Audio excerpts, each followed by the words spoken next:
How's it going, everybody? It's Nova, and welcome back to another episode from the KerPOWcraft server. It is episode number 14, and today I thought we'd start things off in this little mosh pit of villagers that I created just to keep them from, getting too clumped up in one area and killing themselves or something. Oh gosh, how am I gonna get out of here? I put a ladder somewhere. Let's jump to see where we are. Alright, here's the ladder. Okay, there we go. So, yeah. Last episode, we built this villager breeder, which, like I said in the previous episode, is kind of overrun with villagers. And oh my goodness, this is a lot of them over here in this little area. But, yeah. It isn't as full as I thought it would be. But that was probably most likely because, well, a lot of baby villagers got pushed off into here, and then they went into, this thing and flew up here. And after a while, they, oh, hi, Mr. Zombie. After a while, they kind of just got stuck in here, and, while they were in this little 1x2 block area, they also were mating, and, is this guy coming to get me? Okay, Mr. Spouter can be part of the intro as well, but back to what I was saying before, is they were definitely stuck in here, so I figured it would be an easier way to, count how many and see what their trades are if I made like a little playpen for them, I guess, if you want to call it that. So I made this little area, and that's where I did the intro from, but yeah. At the moment, like, look at these guys. Guys are clipping into each other. There is so many villagers. And, yeah, they're even trying to, like, go back into that thing for some reason. I don't know why. Maybe because that's kind of established as a village now? I'm not really sure about, like, how villages work and or created or whatever. But, yep, it turns out that this villager breeder is a huge success. Although, we're gonna have to try and fix this problem of the villagers getting stuck in the breeder itself. I mean, if anything, we could probably just filter them out every so often, because as you can tell over here, yeah, well, there's a baby right there, actually, somehow that still happened. I don't know what is up with that, but it looks like they're all crowding around here, so now baby villagers have less of a chance to even get over here, because, well, they're not really able to get by the bigger villagers. So, today, we are most likely going to try and save these guys from eventual, like, asphyxiation from just being too cooped up in here. And we're going to make a villager sorter. Or at least we're going to try and make some way to sort these villagers in an area or in a place where they are safe from, harm of zombies, and we can also look at all their trades. We don't really need any of these nitwit guys. Not really sure what I'm going to do with them just yet, but kind of feel like they may come in handy later on. But before we work on that, we are going to go and check out how the end is doing. As you guys might remember, we went to the end last episode and resummoned the Ender Dragon with Tolbert and Cesar. I almost passed the Ender Portal, and come on guys, can I at least go in? What we did is we resummoned the Ender Dragon, and we defeated him, obviously. Or her. We defeated the Ender Dragon, is a girl. But the Ender Dragon did do quite a number on the main island. When we were fighting it, there was a couple of problems. There were a couple of glitches that happened. And I've made a tunnel to the Ender, which this guy is now blocking. Before the Ender Dragon fight happened, Tolbert had made a little, like river, so that if we ever looked at any of the Endermen, we could just jump into the little river and they couldn't get us. And while we were battling the Ender Dragon, and the Ender Dragon kept swiping down on us, or kept lunging towards us, it broke the ground where the water was, which is right above the Ender Tunnel, or the tunnel to the Ender, essentially. And, yeah. So that place got flooded. Not to mention that the obsidian pillars that were there, they had respawned in and changed a bunch of blocks into... They changed a bunch of blocks into obsidian blocks, and the obsidian itself also kind of became ghost blocks, which kind of made it a little bit difficult to get through. And did that guy just go through the end? Yeah, he went to the end, or the end dungeon. Alright, so this place wasn't affected because this was kind of far out, you know, from the main island itself. Back a while ago, I was the one that made this little, I was the one that used the design from the beginning to just continue it down all the way up to here, and it looks like all this just got turned into obsidian. I don't really know why. I don't think this was where the obsidian pillar was, but I don't think that the obsidian pillar is that big, is it? I guess it is. Yeah, so this is basically where the obsidian pillar kind of regenerated so that the crystal on top could be there. But yeah, it kind of destroyed this whole area, and now I have to redo everything, and hopefully someone doesn't respawn the Ender Dragon. And there's just like a hole right here for some reason. But it looks like that's all there is. It looks like somebody, I can still see water above, but it looks like somebody has plugged up all the water. This is the river that Tolbert made. So as the Ender Dragon was just like, you know, swooping down on us, it kind of just took out a bunch of it. And because of that, the water like seeps, I guess, yeah, through here. It swept in and it flooded everything. But other than that, it is not too bad. We could probably fix this off camera and it should be fine. Should take like 5-10 minutes, not too bad. So it is raining at the moment and I can't sleep because it is also a blood moon.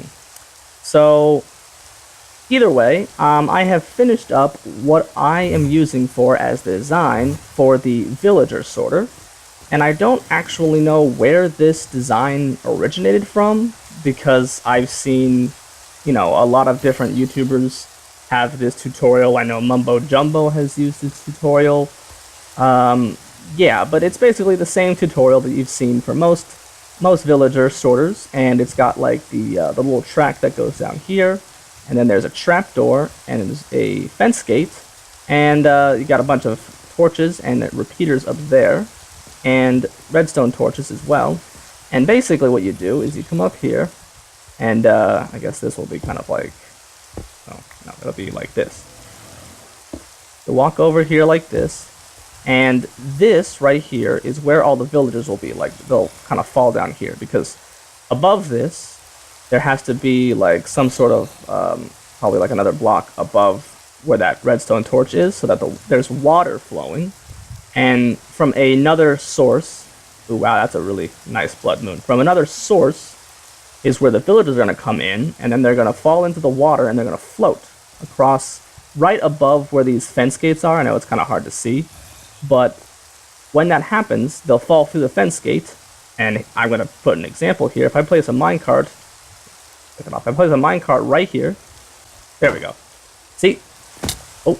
So as I place that minecart down, this fence gate closed because the minecart there hits the detector rail, not the activator rail, the detector rail, which I'm guessing, yeah, has something to do with the signal must go through this block right here, which powers or unpowers this repeater. There's a bunch of torches right here, and this lever is supposed to power this powered rail, but in doing so, it also powers on these torches, which depower these torches and power those torches. If there is a minecart activating the detector rail, it sends all the signals through all the blocks, and it basically makes the opposite charges happen. And when that happens, it closes the fence gate, because if this redstone torch is powering this redstone repeater, it'll open it. So the minecart being placed here simulates a villager in a minecart falling into it. So as the villagers are, you know, going across the water, one will fall into here, another will fall into here, another will fall into here, and so on and so forth, until this whole, you know, thing is filled up. And at the moment, I've only made it 5 blocks wide because, well, basically this is just an example of what I'm going to be building on a larger scale. But that's how it's going to work. And now that it's closed, the villager will kind of go on by, so it won't, you know, fall down. Right here, there's going to be like a wall or something like this, so that you know, there's going to be water going this way, so that when I want to get rid of the villager, if I press this button right here, the button opens this iron trap door, and that lets this guy go down, and then it falls into the water stream, and then we can use this water stream to transport the villagers to some other place. I think the next step of the process is, first off, wait for the blood moon to leave, because otherwise we can't really move around to get to the villagers, because they're over there. And we'll have to figure out a place to place this, because I'm not going to really put this... I'm not going to put this in, you know, the immediate rooms right here. Okay, so right now I am setting up the area where I want the villager sorter to go, and I'm pretty sure this is just going to be a temporary area. But it's basically going to be right here. And I'm basically making on a raised platform because I don't want anything to get up on here. And I also don't want anything to spawn here. So I think I'm going to place some glowstone here, so that it's lit up every, what, like this? Yeah, that should be good. So we'll do that across the board. And basically this thing is about like 25 blocks wide. So that means we're going to be able to store 25 villagers here, and you know, we have a lot of villagers. Yeah, there's a lot more than 25. I'm pretty sure there's around 150. Not quite sure. And actually, that number I think was just looking at that. There might be more in there, and I also have to fix the villager breeder because apparently I made it wrong, and. I mean, I didn't necessarily make it wrong, it's just the tutorial did not have the, you know, the safeguard of, hey, how are you out here? Anyway, the tutorial didn't have the little safeguards that were put in more recently. Basically, to stop this thing from getting overrun, instead of just having, like, one area where they could fall into, I was thinking that we just make the entire, like, you know, this area right here, these blocks right here, just, you know, fall down, and you get pushed into the water all the way over to here, and it's all the way around the farm, so that when the babies fall, they'll fall a lot more quicker, and they won't, you know, get basically just not ever pushed in there, and they'll grow. And there's a bunch of babies already in there, and there's this guy, he's still there. Why won't he go in? Fall in. I mean, there's already been babies here. There's you know, past couple of times there've been a bunch of them, and some now there's just one. I really am sort of tempted to stop this farm just for now, because I'm trying to get the villagers out, and the way that I'm going to be doing that is basically this mechanism right here, and I'm not going to test it for fear of losing a precious villager. Basically, this is how this works. If I put a minecart here, it'll go down and it'll try and go back up, but it won't ever be able to be pushed back up. But because there's villagers in there, which, I mean, yeah, you could see, you know, right there, it's clipping to the block. For some reason, the villager will just jump into there through these blocks, because there is, well, there's not really a block in between the villagers and this space right here. There's a block here, there's a block here, and on the other side of this is also space. Gosh, they're still breeding. Either way, once that happens, it will then be pushed up, and it'll fall into that area, which you can't really see. It's going to be filled with water. So the villager will be in the minecart, in the water, and it'll be going down, and blah, blah, blah. It'll then filter off over there, which I probably should have made this point in a different direction. I mean, I could easily just kind of, you know, push it off that way. But it'll go all the way over there, and once that is done, we will have 25 villagers in here to start messing around with, and, you know, it'll be a lot easier to deal with the villagers in that area. They won't be clogging up the system, and we will have ourselves a working villager sorter. Now, for now, this is just a temporary build. I'm probably going to move this someplace else at some point, but because we don't have the room in our base for it, and our base is really taking a long time to get built, yeah, that's going to have to be how it is. So for now, that's going to be how it is. And I'm going to make sure to put a lot of ladders here so that people can get on easily. It's not like super annoying. Okay, so it looks like everything is sorted out. We have the main villager trading section where all the villagers are supposed to be so that you can access their trades, and you can press this button to have them go down into this little area over here. This is where the villagers will go.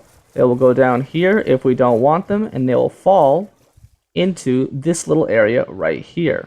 This area, this stream, which drops them all in. And if it fills up, it ends up just dumping them into another area, which is it's not the same exact area because I don't necessarily want them to go to the exact same area, the ones that I don't want versus they'll just overflow. This right here is the track that I will use to bring them from this area over to this area. As you can tell, the villagers are fairly cramped. In fact, oh my goodness, they basically have filled up all the way up to here, and there is tons in there. I still gotta fix that. We could just test this out. Let's get out of the way so we don't nudge it. See if this works. Okay, that's good. Oh, alright, so now the villager will slowly, very slowly, I hope that it aligns itself well with the track. I hope it doesn't get caught in the sign.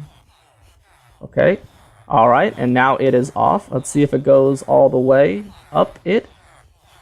Alright, and it looks like it's in that little water stream. Oh, and we missed it. Ah, darn it. Well, it's now actually in the system.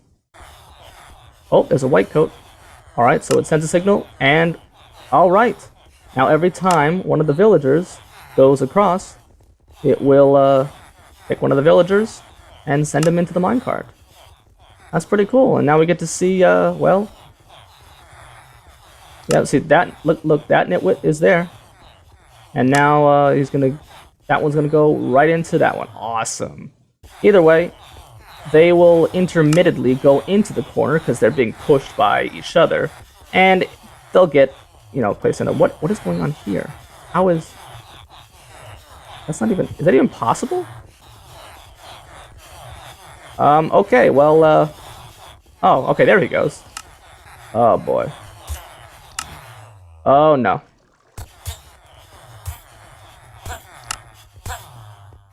Well, it looks like this guy will just die. And then the rest will be pushed across. I'm pretty sure that was a butcher. Oh, and there goes another. Oh, my goodness, what was that? All the minecarts exploding out. Alright, this has definitely got problems, but we need to stop this. How do we stop this? How do we stop this? Yeah. There we go. Okay, so that's not going to do anything now. Oh my goodness, there's already a lot of people in there. Well, maybe we try and do this as carefully as we can, and here comes another guy all the way back. I don't know how that happened. I would say that this build is pretty complete. So let's head on over to Cesar's place, because we're actually going to create a villager breeder for him, because he was the one that actually helped us get enough villagers for our own villager breeder. So we're gonna head on over there and pay him back for helping us with our villager breeder. Oh, okay. Sir Cluckingsworth III, arrested for high treason?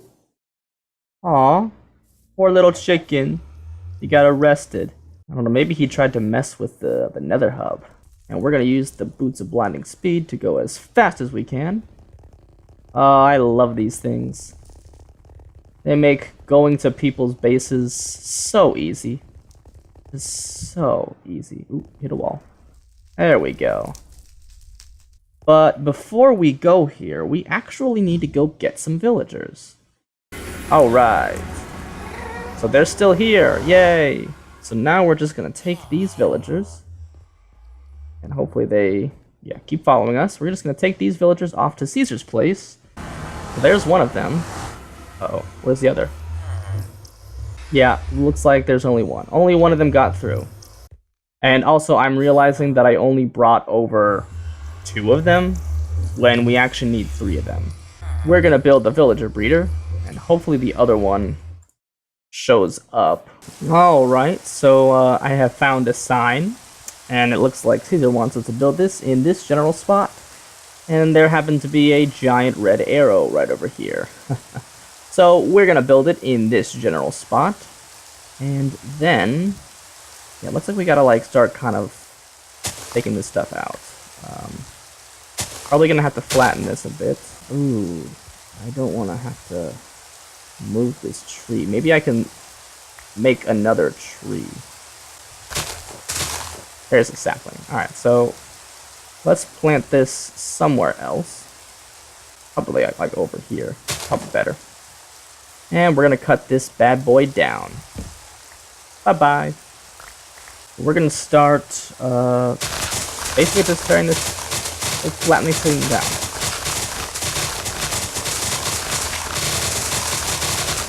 Kind of this general area. Let's get some junker boxes. So these are the 2 boxes of which we brought. This has all the potatoes that we would need to, first off, plant the potato farm.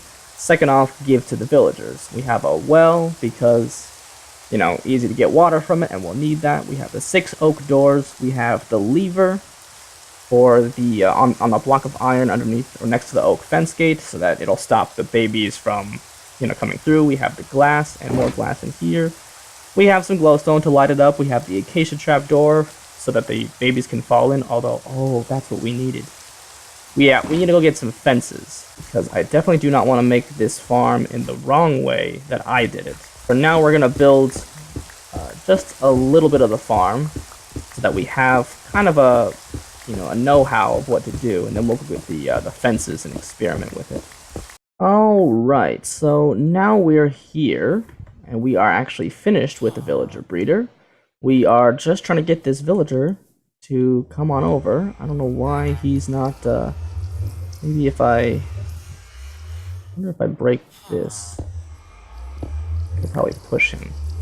There we go. Now let's get him out of this corner, and we will get him over and put him inside of the villager breeder. He should be coming over. Come on. You want this emerald block? Yes, you do. Come on. Alright, so, I have finally gotten the villager that was over by the portal into the farm. For some reason, he didn't really even care about the block of emerald that I was holding in my hand, so I just took some stone slabs and basically just pushed him up, yeah, a lot of stuff. Either way, I have gotten that first villager in. Still no sign of the other villager that we lost, and we still need a 3rd villager to place in here. I'm kind of thinking, see, I left a sign here. I said, where 3rd villager goes, plug up afterwards, put him down there, and then I even have the potatoes for the 2nd villager, because I've already put all the potatoes into this guy. He's already fully fed, so all Cesar has to do is get 2 other villagers here. They don't have to be brown coats at all. And, you know, put 1 in the farm, put 1 down there, and it should be fine. And hopefully that other guy, that other villager that we tried to bring over, pops up sometime soon. I don't know. I tried logging off, I tried going through the portal, I tried going out of these chunks. I tried a lot of different things, and sadly that didn't really work. I don't see, yeah, there's nothing here. Unless he wandered off, like, super quickly after he got out of the portal. I don't think that is the case. So it looks like for now, this villager breeder is done. And now let me just go over what I did exactly. I put a nice little ladder for him to get up here with some marble pillars, because it's kind of like his build, his marble. Well, you can't really see it from here, but sort of like the Colosseum here, which is made of marble. So I built that for him. And this is the farm, essentially, right here. I have changed it up a bit. Instead of making, you know, the wall be here, I just pushed it out a little farther, which is why there's more glowstone at the top, because now I have more place to put it. But I basically put fences all the way around here so that the villager, the adult villager, cannot go through here and fall into the water. But the baby villagers, they can. And since The previous version that we have over at my place only has one little small block where a villager can go. This one has a lot more chances for the baby villagers to fall in, and then I've basically put packed ice down there so that the water streams will push in more quicker and they won't get stuck, hopefully. And then they'll go up into the same thing we have and up into this little block right here. And basically what he can do, what Cesar can do, is he can, port this off to anywhere else. He can make a little chamber for them, and that will be it. This is the villager breeder, finally complete, over at Cesar's place. All we have to do, or all Cesar has to do, is get another villager and feed him all the stacks of potatoes, place him in here with this other villager, and then take that other villager and put him down below. And he should be able to get all the villagers that he needs from that village that's near him, but if he doesn't have any or can't get any for some reason, he can always borrow some of my villagers. So with all that being said, this is the end of the episode. If you like what you watch, click that like button, and if you want to see more, definitely subscribe. See you guys in the next episode.